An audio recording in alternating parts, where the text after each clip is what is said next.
Aloha, and how is it? Today, we're talking all about how we can book our perfect fit clients the mango way. Of course, the mango way. So, more on that in a minute. How was your weekend? We had some fun size waves here, but not too much to write home about. Still fun to get out on the water and also play with my two kiddos at the beach. We were all getting over like an ugly head cold, so a few more sauna sessions than normal to recuperate. Getting in that self care is really important, especially this time of year. Me saying that sounds weird, right? I'm on an island. Yes, we still have like the weird colds going around in the wintertime, and winter here is not that cold. I can't believe we're already in the holiday season. Are you feeling in that holiday mood, the holiday spirit? I would love to hear how things are going for you. And now it's time for Mondays with Mindy. This is a weekly show at 3 p.m. Eastern, 12 p.m. Pacific, where I talk about all things LinkedIn pipeline, promo, and profiles, what I like to call the three P's of LinkedIn. So, do you have questions about LinkedIn that you want me to answer? Please be sure to like this post, whether you're watching live or from the replay. You can always leave your comments below and I'll answer them after the show or on a future episode of Mondays with Mindy. I love getting suggestions for topics. So if there's something you really want to know, just shoot me a message and I will likely create a show for it. So let's get to today's topic. How can we start booking more of those perfect fit clients on LinkedIn, especially as we move into the next year? A lot of us are thinking about 2022. What are we going to do? What is working on LinkedIn in 2022? What is it going to look like? So that's why we are talking about getting more conversations with the right people. Have you ever stopped to think about exactly how many conversations you actually want to have with your ideal clients every month? I'm not saying how many an expert tells you you should have, how many you think you need, but how many do you want to have conversations with? Most of the experts and coaches and entrepreneurs that I know are really not that interested in having a bazillion calls each week. A lot of us have seen those experts claiming to give you 30 calls in 30 days. I pretty much almost killed a client doing that approach. There is a balance. Like I have found that a lot of my clients like to have probably 2 to 3 calls a week, thereabouts, sometimes just 1 or 2 calls per week with their ideal clients. And that's a really good rhythm for them because they have a very good close rate. So it really depends on what that steady, predictable flow of new leads looks like for your business and what you want it to look like. So think about what you want. What do you desire? What are you looking for in your business in 2022? Most people have no idea where to start to actually turn those LinkedIn messages and connections into actual new business for themselves.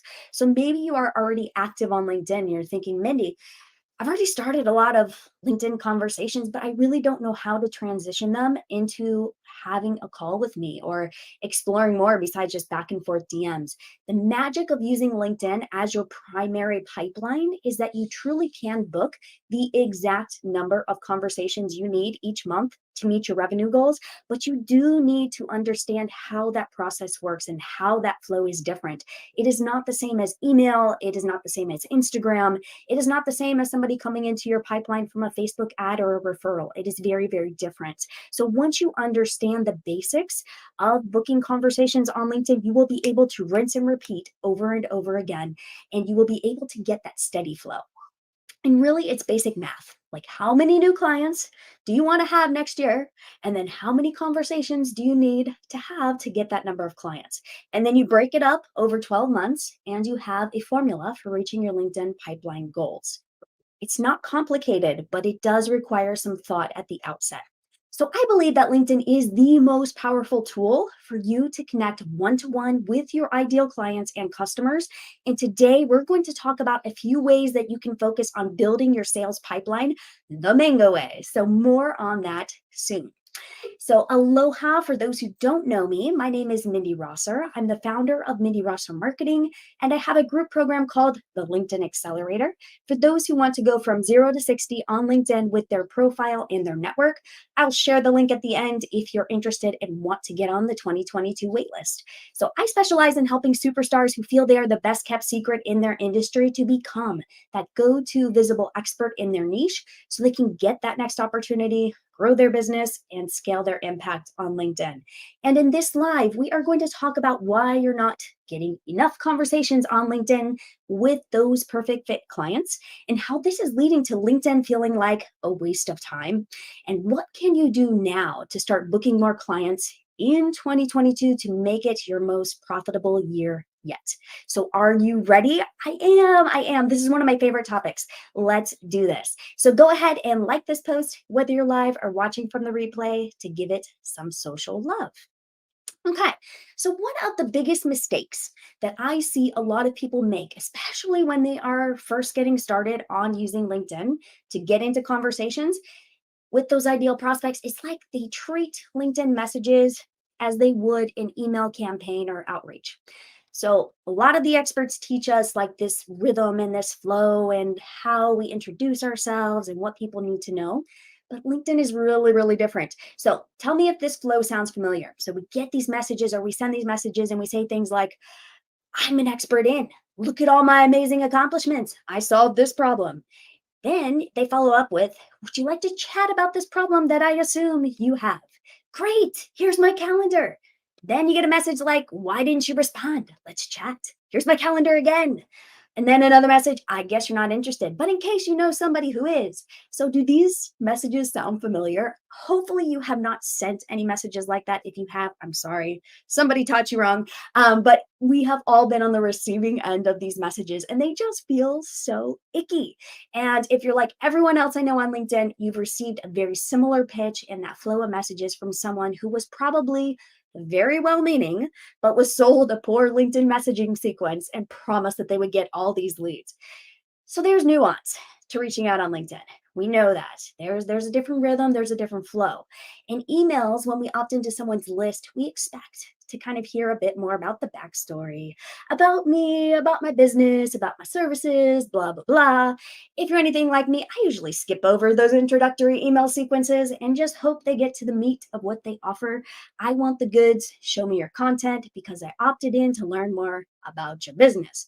So there are these antiquated ways of looking at starting conversations via email, and then they trickle over to LinkedIn. So on LinkedIn, people don't care about all that backstory. Unless they specifically ask for the details, leave them out. They can see all of that on your profile. It's attached to the message. So people can literally just click that and go over. So they want to know one thing. The one thing people want to know when you reach out is, why did you reach out to them? That's it. They just want to know, why did you reach out to me? And if you think about when you accept connection invitations or when you're looking at connection invitations, that is the question that is running through your brain. Why did you reach out to me? If you can answer that question for them immediately and it resonates, you're already in the door. So all you need to do from there is have a good back and forth conversation in the DMs. People want to know that you are human and that you respond like a human. Nobody wants to be hit with a message that feels like a clever marketer wrote it. We've all been hit with those. We've read all the most clever marketing copy. We're kind of sick and tired of it by now. So why are we still hiring expensive social selling consultants to create these messages for us? Because we don't trust ourselves. I want you to think about that. When you think about, oh, I need to create these messages, but I need somebody to help me, you don't trust yourself to say the right thing. But think about it, that trust in yourself, that you know what to say and how to say it, is what's going to make you successful on LinkedIn. Trust yourself. You have the words, you know what your people want to hear. Nobody knows your target audience better than you do. And if you outsource that messaging to somebody else, you're not going to get as much of a result as you're hoping for because they just don't think like you.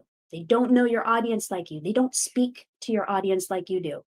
So, yes, I admit I help people craft messages, but I think it's more important that their personality and how they would say things comes across more than anything clever that I could come up with. So, this is a one-to-one conversation between you and your perfect client.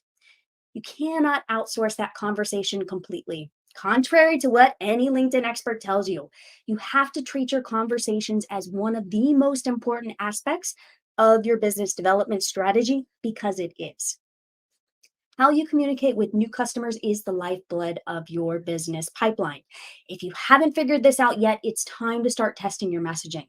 You need to know how to talk to your customers. That will translate into the rest of your sales process. If you are having trouble getting new business, getting new clients, maybe you're able to get them on a call but they're not closing. Something is off with your messaging. So what we're going to talk about today is going to help with that. All right. So you say, okay, Mindy, I get it. I need to be the one to start these conversations that are going to lead to booking more clients, but I have no idea where to begin. Like, what do I actually say that isn't going to sound corny, sound weird, sound salesy, sound spammy? So, you're going to be human first. Okay. Remember, we're all human. We start conversations with people we don't know every single day. At least most of us do. When you meet someone in real life, how do you start that conversation? Think about it. I know it sounds corny and you're like, "Ah, but this is different than LinkedIn." Okay, just roll with me here.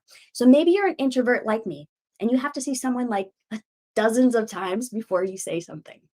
But guess what? That's okay. All right. I'm one of those surfers. So I'm going to use a surfing example here who doesn't say a word, especially when I'm at an unfamiliar spot or see a lineup of people I don't recognize.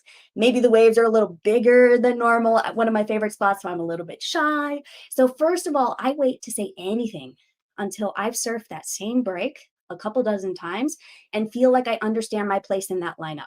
So, if you're unfamiliar with surfing, the lineup is pretty much all of the people in the water and they all line up or they should line up in a specific way based on like their skills, what types of waves they want to catch. So hierarchy and localism are a big deal in surfing. So you never hot dog your way through a lineup. Like you never paddle straight to like the biggest part of the wave if you haven't paid attention to the people in that lineup. So I work a lot on reading the lineup, especially as a novice surfer. So once I've seen this person probably a couple dozen times, I have an idea of their favorite spot to sit in the lineup, their surfing ability, their favorite board, what they wear, how they approach other surfers, what types of waves they like to surf. So I've gathered all of this information and then I'll wait till they catch a good wave and compliment them on that wave that I know they were proud to catch. It's a very simple gesture, but it opens the dialogue and also shows that I pay a lot of attention to the details and I'm not just handing out compliments. So less is more. And look how long it took me to get to that conversation, a long time. But I'm starting off on the right foot and it was at my pace and it's at the rhythm and it really sets the tone for seeing them at that spot on and off, probably for years, maybe decades to come.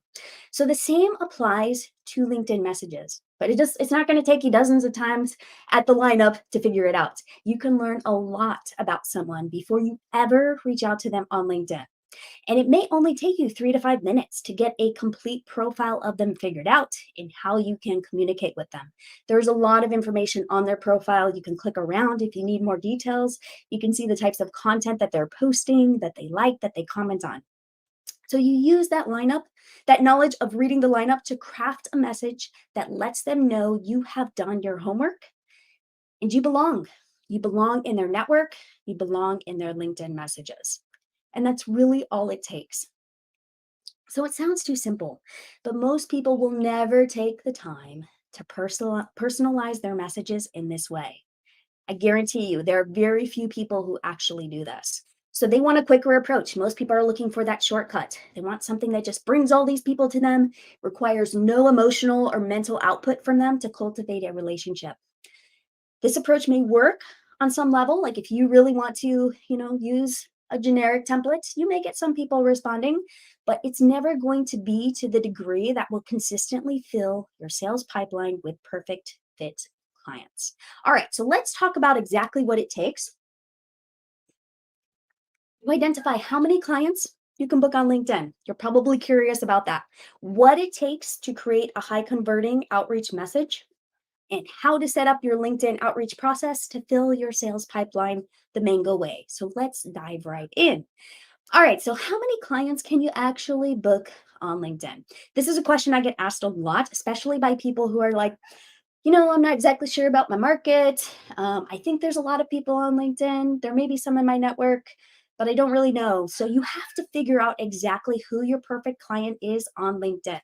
which may be different from other social channels. There are a lot of criteria you can search for, especially if you have a LinkedIn Sales Navigator account, but you kind of have to figure it out. You have to have an idea of what they look like on LinkedIn. And if you're like, I don't know where to start, what I would do is I'd search for like 2 to 3 people. Look at your clients, look at your current clients if you have current clients, and kind of reverse engineer them. So look at them and say, oh, okay, they are CEOs of organizations that are 11 to 50 employees and about this much in revenue. Boom, there you go. All right, so you have your client profile. That's all searchable criteria on LinkedIn as well. So then what you'll have to do is you'll have to do some research to figure out how many of these profiles of these people are on LinkedIn.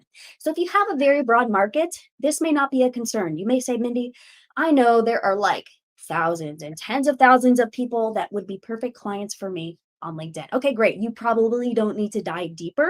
If you're targeting marketing agency owners, for example, you probably have years worth of target prospects on LinkedIn. But if you have a narrow market where you think that your perfect fit clients are probably less than 1,000 in total, you need to be sure that you take your time with your outreach message. So, what we'll talk about next with creating a high converting outreach message is going to be especially important. For example, if you're targeting Fortune 500 companies, your market is going to be a lot smaller than somebody that's a little more broad. Okay. So I like to do an addressable market assessment for most of my clients, and I teach those inside my programs how to easily run this assessment because basically what it does is it gives you a more accurate sense of how many months worth of target market runway do you have inside of LinkedIn. So basically, you need to know how big your audience is and how many conversations you need to have each month to generate the necessary revenue for your business. Okay. So figuring out how big the audience is, how many conversations. All right. Okay. So moving on to step number 2, how do you create a high converting outreach message? All right. The answer is going to be different for every single person. All right. So it depends on your business. It depends on the target market. It depends on your audience, how well you know them, how established your business is, what is your offer. All of these things come into play, but I'm going to give you some general guidelines. So we talked a little bit about this earlier, but it all comes down to really knowing your target audience and what they respond to. I like to say, if they can say heck yes to whatever you send them, then you are on the right track. So if it's a really easy answer, it comes naturally and they don't have to sit there and think about it, then you're on the right track. So if you already have existing customers, think about the types of messages they responded to when you reached out to them all that time ago. So you're going to want to pay attention to the themes and the problems you help them solve. And also, how did you break the ice at the beginning of that conversation so you could start that dialogue with them? That's going to be critical because on LinkedIn, you have to break the ice with something. All right. So if people tend to come to you by referral, what does that refer say about you in that message when they're introducing you? So I always listen for the keywords and how I am described by someone who refers business to me because there are clues that I can use from this message in my cold outreach. So if you do get referral traffic, you do get referral business, pay attention to what people say about you. There may be some clues here. Then, one of my favorites is, do you share any similarities with the types of organizations you're a member of, or are you in communities with your target market? These are gold when it comes to messaging on LinkedIn because it immediately gives you an easy way to start the conversation around that group, around that community, around that organization. So if it's meant to continue beyond the, we love this group, it's amazing, I love the people in here, I'm learning so much. Great. Then it may lead to a sales conversation. If not, you've at least made a new business friend. All right. So communities, organizations are a great place to find new audiences and also a way to break the ice with people. So, do you have a podcast? This is another good one, or a show or a blog where you interview experts like them.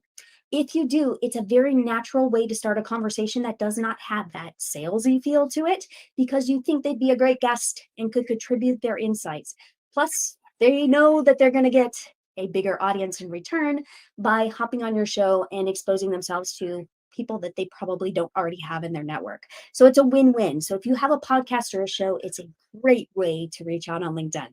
So in conclusion, it all depends on your target audience. And if you have to figure out what gets their attention, without feeling like that sales pitch. So you may have to test a few things to figure out what works best. But once you figure out, okay, people are responding to this message, this I think is going to be a good approach, stick with it. You don't want to jump messages too often. All right. And lastly, number 3, how do you create a repeatable process that fills your sales pipeline? Okay. So you test the process first. If you've never done this before, you literally need to research 10 to 30 people who are ideal prospects for you.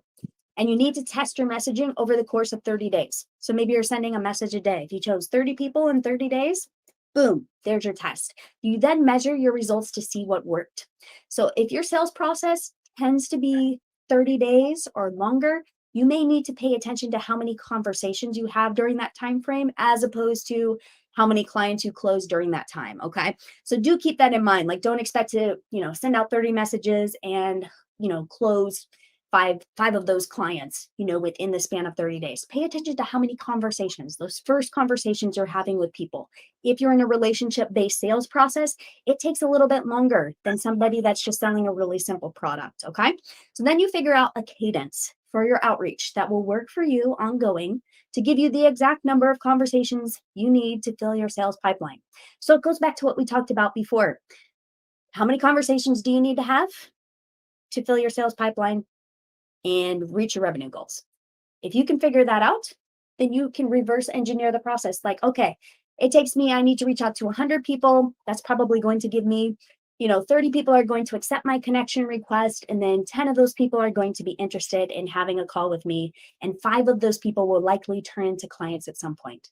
You see how I kind of reverse engineered that process, okay?